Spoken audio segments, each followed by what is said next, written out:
Qué gusto, hermanos, compartir con ustedes nuevamente el estudio de la palabra de nuestro Dios. Gracias a quienes han enviado comentarios durante la semana.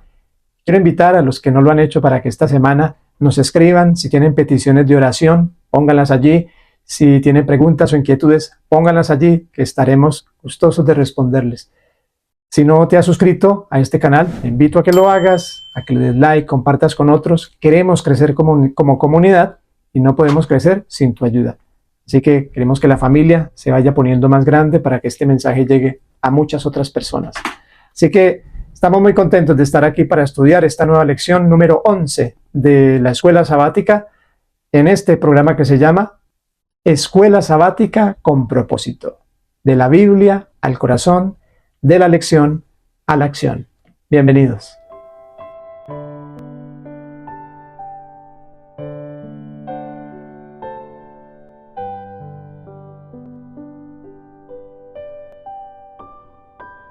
En vista de que nuestra propuesta de estudio de la lección de Escuela Sabática es un poco amplia, hemos decidido separar todo este estudio en 3 secciones. El lunes vamos a subir la segunda parte, que tiene que ver con las aplicaciones a la vida diaria. Y los miércoles estaremos subiendo la tercera sección, que tiene que ver con ayudas didácticas para enseñar mejor y también para entender mejor el estudio de esta semana. Así que vamos a orar, vamos a poner a Dios como centro en nuestro estudio para que su Espíritu nos guíe en el estudio de su palabra. Oremos. Querido Padre Celestial, en esta hora de nuevo invocamos tu presencia. Vamos a abrir tu palabra y sin la ayuda del Espíritu Santo, tu palabra no tiene poder.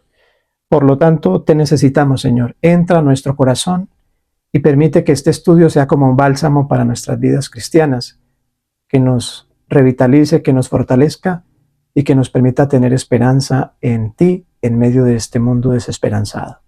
Gracias por escuchar nuestra oración, porque la elevamos en el nombre de Jesús. Amén. El título de la lección de esta semana es Ruth y Esther. Y el versículo de memoria lo encontramos en Esther, el capítulo 5, el versículo 2. Dice la palabra de Dios de la siguiente manera. Y cuando vio a la reina Esther que estaba en el patio, ella obtuvo gracia ante sus ojos. Y el rey extendió a Esther el cetro de oro que tenía en la mano. Entonces vino Esther y tocó la punta del cetro. Esta semana continuaremos estudiando historias que prefiguran acontecimientos futuros para el pueblo de Dios. Nos ocuparemos de 2 relatos emocionantes, maravillosos.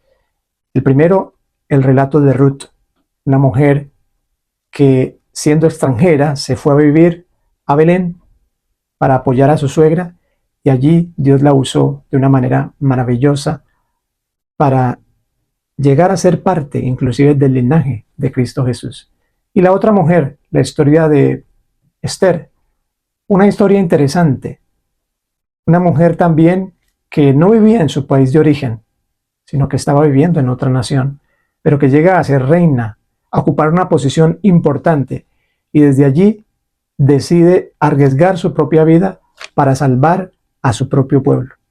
Sin duda, 2 relatos fascinantes de fe y valentía que nos ocuparán durante la semana y que nos permitirán pensar cómo podríamos nosotros hoy tener esas mismas características, esas mismas virtudes que nos permitan como pueblo de Dios afrontar los desafíos de este tiempo del fin. Así que vamos a estar muy atentos al estudio de la palabra de Dios, porque va a ser fascinante a partir de ahora. Tenemos 3 propósitos importantes para la lección de esta semana. El primero de ellos es mostrar cómo Dios guía los eventos personales para cumplir sus propósitos.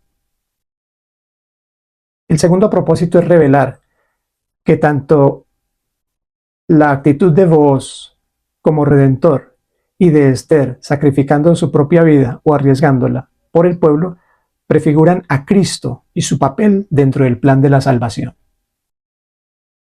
Y el tercer propósito es ilustrar cómo personas en diferentes situaciones pueden representar al pueblo de Dios en el último tiempo, cuando tendrán que enfrentarse a crisis similares o tal vez mayores. Así que empecemos con la historia de Ruth.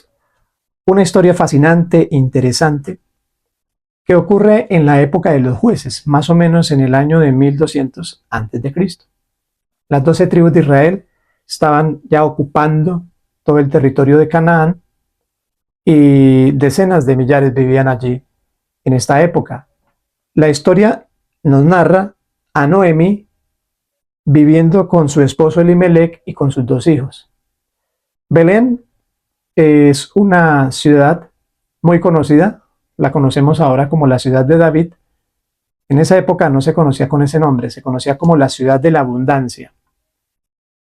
Y por razones que desconocemos, en esa ciudad de la abundancia hubo una escasez total, hubo una hambruna terrible. Así que la Biblia nos narra que Noemí y su esposo Elimelech deciden viajar hacia Moab. Moab era una tierra extranjera y pagana, que más o menos distaba entre unos 80 y 100 kilómetros desde Belén, lo que les tomaba aproximadamente entre 3 y 5 días.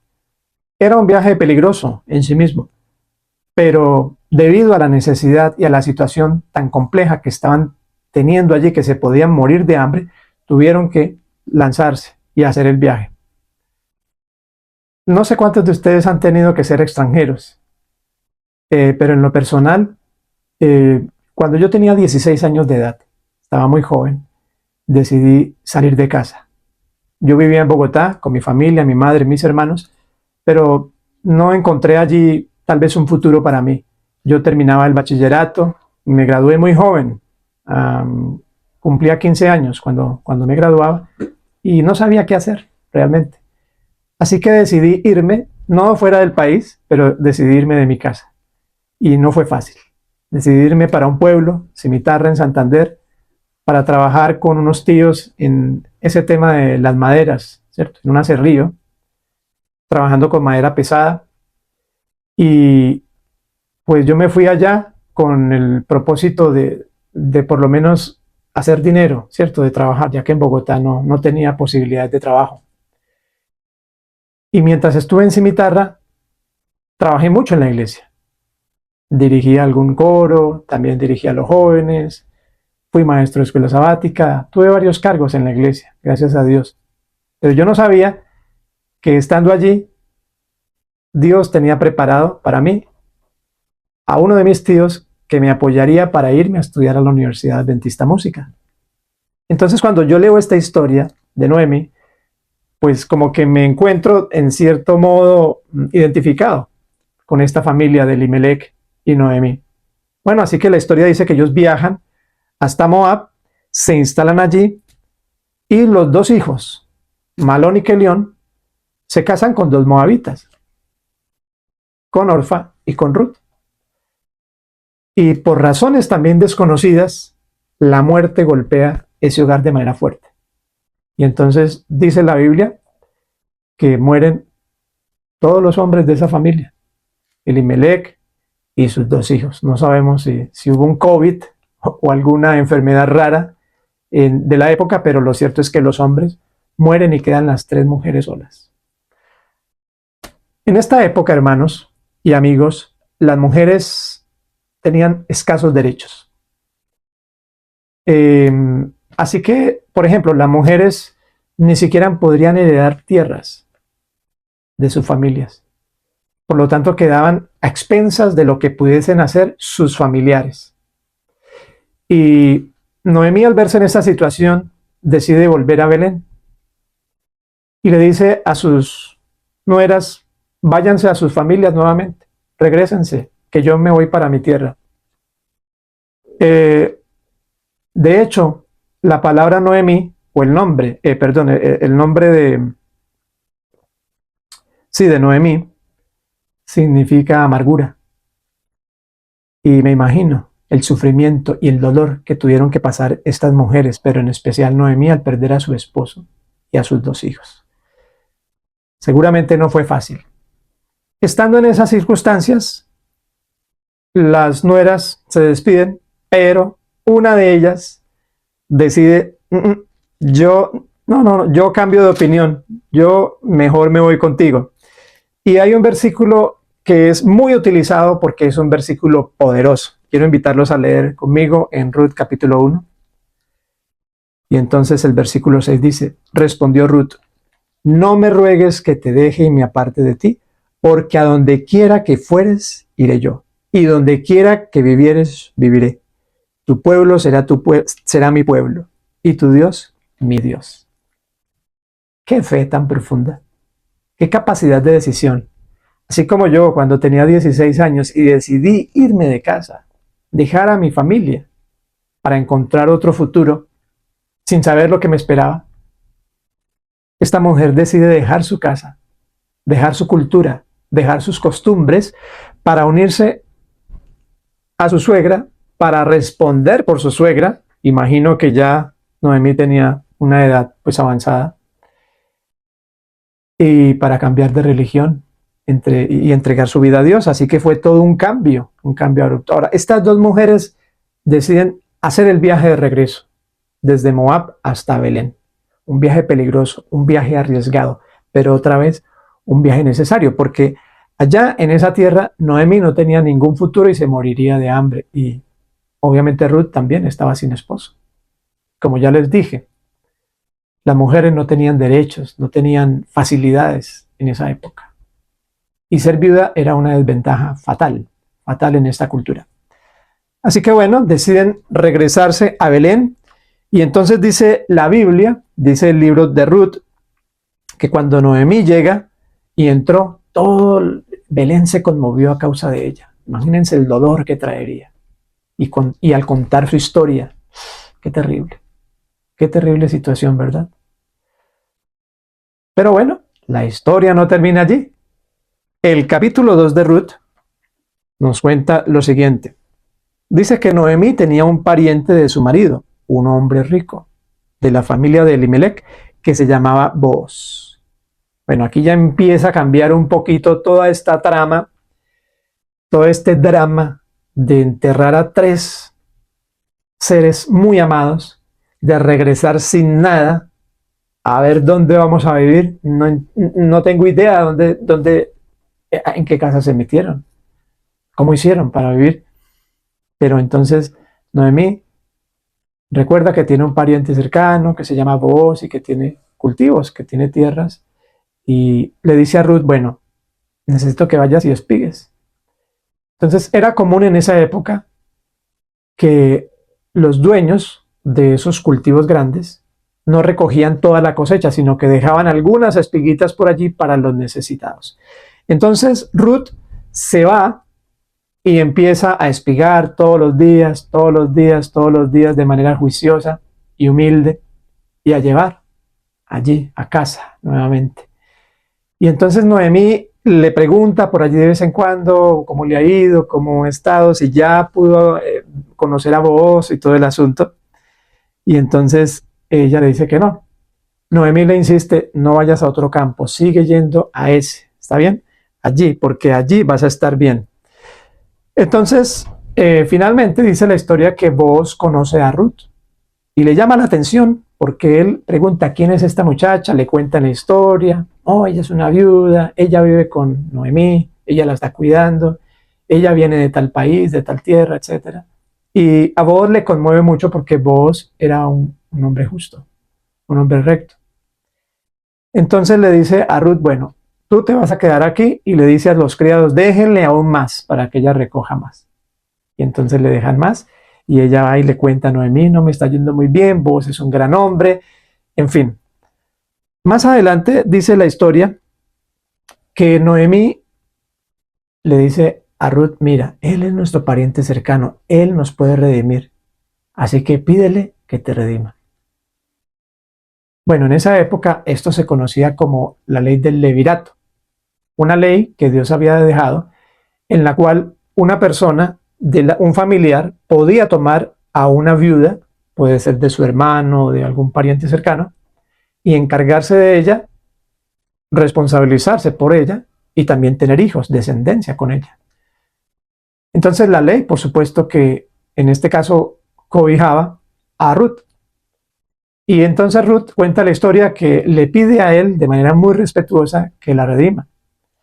Y Booz dice, yo te voy a redimir, pero primero vamos a revisar si el otro pariente cercano quiere hacerse cargo o no. Si él renuncia a esto, yo te voy a redimir. Y así lo hace. Entonces Booz va allí al pórtico de Belén, en donde se reúnen los ancianos como testigos, y expone el caso y traen al pariente cercano, y el pariente cercano dice, no, no, no, yo no quiero redimir ahorita, yo no puedo hacerlo, no quiero hacerlo. Entonces ya con la constancia de esa negativa, Booz resuelve regresar, y entonces ya se lo comunica a Ruth y se casan. Y de esta unión, hermanos, entonces, si recordamos muy bien, viene David, 3 generaciones después, y más adelante va a venir Jesús. Es una historia hermosa porque es una historia de amor. Es una historia de amor en medio del dolor, en medio de la desesperanza. Y por aquí el libro de Ruth solamente tiene 4 capítulos, pero dice el capítulo 4, los invito a leer allí, en el versículo 13, Booz pues tomó a Ruth y ella fue su mujer, y se llegó a ella, y Jehová le dio que concibiese y diese a luz un hijo. Qué bálsamo tan maravilloso. Qué final tan lindo el de esta historia. Una mujer que decide dejar su pueblo, su casa, por seguir a Dios, por ser leal a su suegra, por acompañarla en su vejez. Mira cómo Dios premia a las personas fieles. Cómo Dios premia a las personas que tienen fe, a pesar del dolor y a pesar de la dificultad. Así que esta historia es una historia muy linda porque tiene un final feliz, tiene un final feliz, tiene un final en donde Ruth ahora es la esposa de un hombre rico, pero sobre todo de una familia justa, consagrada a Dios. La segunda historia que estudiamos durante esta semana es la historia de Esther. La historia de Esther se da ya en otro contexto. Esther es una prima de Mardoqueo. Mardoqueo se encarga de cuidarla, de criarla prácticamente. Y según la Biblia es una mujer muy hermosa. Esto ocurre más o menos en el año 486 antes de Cristo, en el Imperio Medo-Persa. El rey Asuero, conocido como Jerjes I, es el rey en este momento de un imperio muy grande. 120 provincias distribuidas en un espacio muy grande entre la India y Etiopía. Y la historia se desarrolla en Susa, una de las capitales principales del reino de Medo-Persia. Cuenta la historia que el rey Asuero hace un gran banquete y ya en la fiesta manda llamar a la reina Basti, que era la reina principal al parecer. El rey tenía muchas reinas, pero manda a llamar a Basti. Basti se niega a ir y entonces el rey la destituye inmediatamente, porque evidentemente era una afrenta no obedecer al rey. Una de las características de la reina era que su valor se medía por su belleza y por su obediencia. Así que hay una convocatoria para la vacante y Mardoqueo invita a Esther para que esté allí. Entonces, esta historia es muy interesante también porque es una historia de esas en las que cuando tú no ocupas ningún lugar importante, de repente Dios te llama a una gran misión. No sé si les ha pasado en algún momento. A mí me ocurrió también alguna vez. Yo era un profesor en un colegio, no en una ciudad populosa, sino en un colegio rural. Hacía mi trabajo como profesor de música allí y siempre me ha gustado tener agrupaciones, porque me parece que cuando hay una participación masiva, pues se desarrollan proyectos más grandes y se tienen, digamos que se cumplen objetivos más ambiciosos que cuando trabajas con una persona o con dos. Siempre me gustó tener grupos. Y en algún momento de la vida, el rector de la Universidad Adventista va a ese colegio, a una de las ceremonias de grado. Y entonces me saluda, me felicita por todo lo que ve durante esa ceremonia.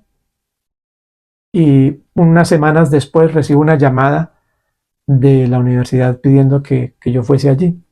Y entonces cuando yo tomo el teléfono y hablo, me dicen que quieren que yo vaya a dirigir el programa de música. Y entonces yo digo, pero eso es demasiado, pienso para mí, eso es mucho para mí, yo no estoy capacitado para esto.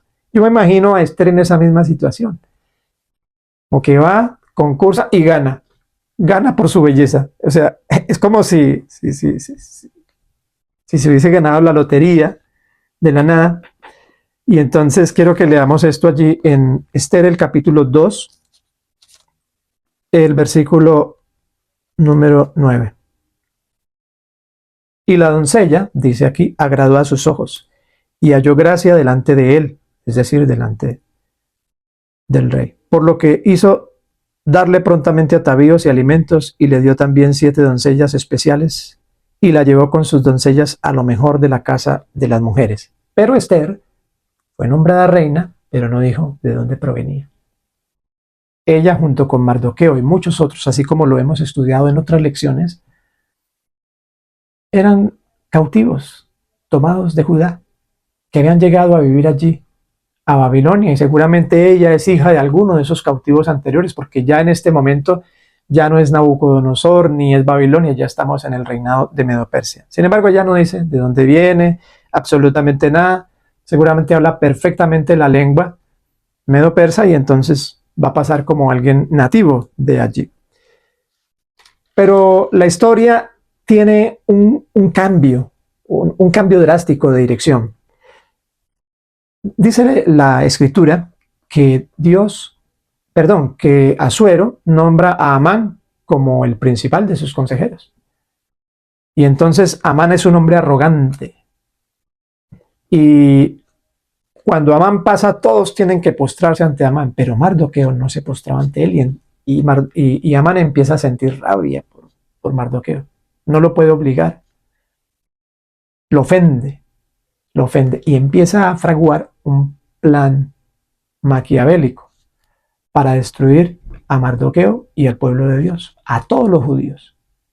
Convence al rey totalmente de que haga un edicto, una ley de Media y Persia. No sé si ustedes recordarán, las leyes de Media y Persia no podían ser revocadas. ¿Recuerdan cuando Darío intentó revocar la ley que decía que Daniel tenía que ser echado al foso de los leones? Y trabajó toda la noche, pero no pudo hacer nada con todos los abogados de su reino. Entonces aquí estamos, aunque este hombre, Amán, quiere destruir a los judíos y le dice al rey, mire rey, ¿por qué no hacemos una ley, un decreto, cierto?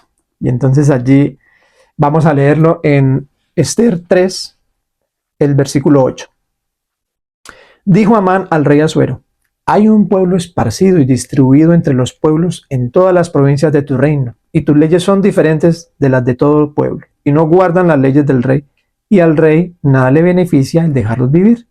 Si place al rey, decreta que sean destruidos, y yo pesaré 10,000 talentos de plata a los que manejan la hacienda, para que sean traídos a los tesoros del rey. Entonces el rey quitó el anillo de su mano y lo dio a Amán, hijo de Amedata Agageo, enemigo de los judíos. Amán representa a Satanás. Satanás siempre ha reclamado al pueblo de Dios. Recordemos cómo Judas narra de forma dramática que cuando Jesús vino por el cuerpo de Moisés, que había sido enterrado hace algún tiempo por Dios, y vino a resucitarlo y a llevárselo, Satanás se plantó al frente y lo reclamó como suyo y peleó. Pero Jesús no quiso luchar contra él. Simplemente le dijo, Jehová te reprenda. Y como Jesús es más fuerte y más poderoso, pues resucitó a Moisés y se lo llevó. Satanás siempre ha perseguido al pueblo de Dios. Satanás siempre ha querido destruir al pueblo de Dios. Desde Abel, el primer mártir, la sangre ha corrido a través de toda la historia y seguirá corriendo hasta el fin del tiempo. Esta historia, de hecho, es un anticipo de ese tiempo de angustia que vendrá, no solo sobre el mundo en general, sino sobre los justos, que serán perseguidos. Habrá un decreto de muerte también. Entonces dice que el rey le da el anillo a Amán y Amán sale contento y dice listo, y eso le pusieron fecha. En cierto tiempo ya ese edicto tenía que cumplirse y todos los judíos debían morir a manos de los medo-persas. Ante esa situación tan compleja que se plantea allí, entonces la reina dice, ¿y ahora qué vamos a hacer? Entonces Mardoqueo le dice, tienes que ir a hablar con el rey. Pero en esa época, en esos tiempos, las reinas no iban a hablar con el rey cuando quisieran. Cuando les daban ganas de hablar con el rey, era cuando el rey las llamara. Así que nada más presentarse sin permiso ya era una ofensa que podía ser castigada con la destitución o con la muerte. Sin embargo, antes de que eso ocurra, hay algo importante que debemos destacar. Y es lo que hizo Esther. Esther era una mujer valiente, pero también era una mujer sabia. Vamos a verlo aquí en el versículo, en el capítulo 4, vamos a buscar el versículo 16. Dijo Esther a Mardoqueo, ve y reúne a todos los judíos que se hallan en Susa y ayunad por mí, y no comáis ni bebáis en 3 días, noche y día. Yo también con mis doncellas ayunaré igualmente, y entonces entraré a ver al rey, aunque no sea conforme a la ley. Y si perezco, que perezca. Otro versículo icónico del Antiguo Testamento y de esta historia. Es el versículo más conocido. Sabia, porque antes de asumir semejante empresa, decide orar y ayunar para que Dios sea el que intervenga, porque estaban en una situación de vida o muerte. Algo así y más tendrá el pueblo de Dios al fin del tiempo. Un tiempo de angustia cual nunca lo hubo. Y Mardoqueo fue e hizo conforme a ella, lo que ella le indicó. Y después de que se cumplió este plazo de 3 días, Esther va y se presenta ante el rey. Y aquí es cuando viene nuestro versículo de memoria, el versículo principal de la lección, el 2. Cuando vio a la reina Esther que estaba en el patio, ella obtuvo gracia ante sus ojos. Dios puso gracia en los ojos del rey. Y el rey extendió el cetro de oro. Eso significa, te acepto. Ven a mí, acércate. Y Esther tocó la punta del cetro. Allí Esther abrió su corazón. Abrió su corazón. Y entonces ella, Esther, le pudo haber dicho al rey, no, imagínese, rey, que... No, pero ella no hizo eso. Otra vez sabiduría. Dios puso en su mente qué hacer. Y entonces prácticamente invitó al rey a un banquete.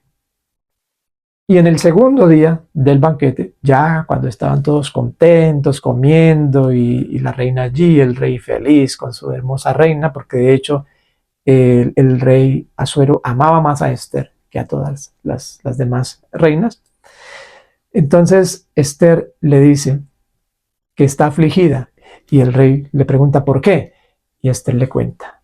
Ahora sí le dice, hay alguien que quiere destruirnos, a mí y a mi pueblo. ¿Quién será ese?, pregunta el rey. Y ella dice, Amán. Amán nos quiere destruir. Y el rey, al saber eso, pues obviamente sabe que no puede cambiar, ¿no? La ley, tal como lo sabemos, la ley de Media y de Persia. Dice Esther, el capítulo 8 y el versículo 10. Y escribió en nombre del rey Asuero y lo selló con el anillo del rey y envió cartas por medio de correos montados en caballos veloces procedentes de los repastos reales, que el rey daba facultad a los judíos que estaban en todas las ciudades para que se reuniesen y estuviesen a la defensa de su vida, prontos a destruir y matar y acabar con toda fuerza armada del pueblo o provincia que viniese contra ellos, y aun sus niños y mujeres, y apoderarse de sus bienes. No se podía revocar la orden anterior, pero una nueva orden, un nuevo edicto llevado a las 120 provincias de manera urgente e inmediata, decía que los judíos podían defenderse. Y cuando llegó la fecha de la matanza de los judíos, entonces los judíos pudieron sacar sus espadas, defenderse de sus enemigos, destruyeron a sus enemigos y salieron victoriosos. Y ahora Mardoqueo ocupó el lugar que tenía a Amán y fue honrado. Qué hermoso triunfo para el pueblo de Dios. Y qué forma tan maravillosa como Dios conduce la historia. La vida de personas que llegan, como dijo Mardoqueo, a la hora señalada para cumplir los propósitos de Dios. Estas dos historias, hermanos, nos prefiguran Apocalipsis capítulo 13, cuando el dragón se enciende de ira, cuando el dragón va a hacer guerra contra la descendencia de la mujer, porque bien sabemos que la mujer representa en la Biblia a la iglesia. Y aquí podemos ver cómo Dios protege a estas mujeres, y si protege a estas mujeres de esa manera, a la primera, a Ruth, redimiéndola por medio de Booz, un hombre rico que ahora le da seguridad, que le da esperanza y que le da gozo y alegría, además que le da una descendencia. Eso es lo que hace Jesús por nosotros como iglesia. Pero del otro lado, a Esther, una mujer que llega a la hora correcta en el cronograma de Dios. Dios la pone en el lugar correcto y preciso para que sea usada por Él. Y la orden de ejecución del pueblo de Dios sea trastornada. Y el enemigo de Dios, Amán, quien fue ahorcado, que representa a Satanás, al final también será destruido. No tengamos dudas, hermanos, de que Dios dirige a su iglesia. No dudemos jamás de que Dios guía a su pueblo, de que Dios te guía a ti y me guía a mí. No estás conectado aquí en este canal por casualidad. Yo no estoy haciendo esto por casualidad. Veamos a cada paso de nuestras vidas el propósito de Dios, el plan de Dios, esa misteriosa mano que escribe cuando no se ve, que escribe tu historia y que escribe mi historia. Y pongámonos en sus manos, hermanos, para que ahora, en este tiempo en el que vivimos, podamos cumplir los designios de Jehová, podamos cumplir los propósitos del Eterno para con nosotros. Y entonces encontremos verdadera bendición al final de nuestros días. Que Dios nos bendiga.